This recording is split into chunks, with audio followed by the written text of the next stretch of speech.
Teman-teman, ada sebuah kisah tentang seorang pemuda yang menuntut ilmu selama bertahun-tahun, tapi belum mendapatkan ilmu sedikit pun dari seorang guru.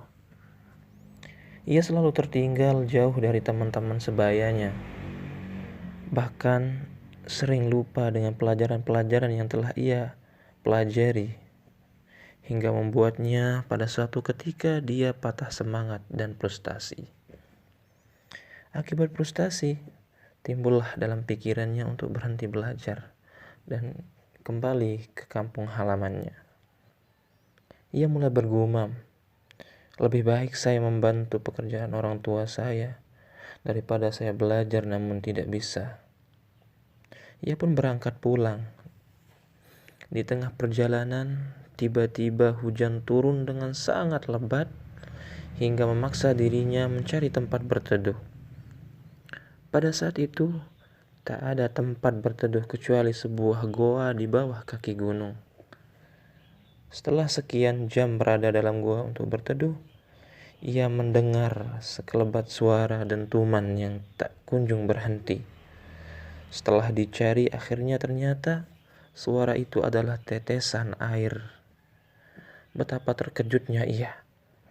Tetesan air yang menetes sedikit demi sedikit tersebut jatuh di atas sebuah batu yang keras.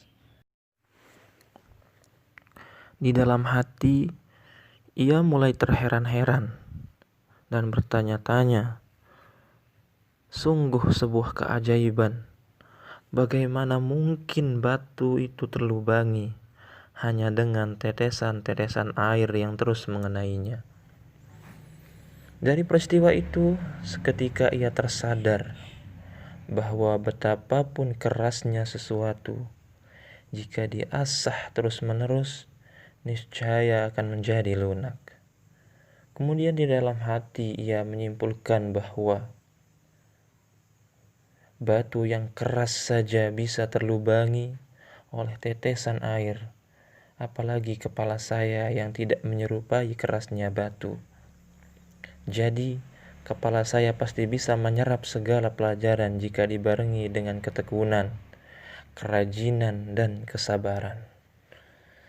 Sejak saat itu, ia bertekad di dalam hatinya untuk terus berusaha tanpa satu kata menyerah pun yang terlintas dalam dirinya. Keinginan pulang kampung menjadi surut, dan ia memutar haluan untuk kembali lagi untuk mencari ilmu kepada gurunya. Akhirnya, pemuda tersebut menjadi seorang alim ulama yang memiliki banyak karya yang menjadi panutan murid-muridnya. Bahkan beliau disegani oleh murid-murid beliau.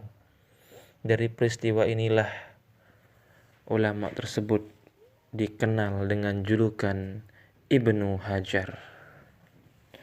Kisah Ibnu Hajar di atas menginspirasi kita bahwa dengan ketekunan dan kedisiplinan, seseorang bisa menggapai cita-citanya. Betapapun berbakatnya seseorang, ia tidak akan mencapai potensi maksimalnya jika ia tidak disiplin.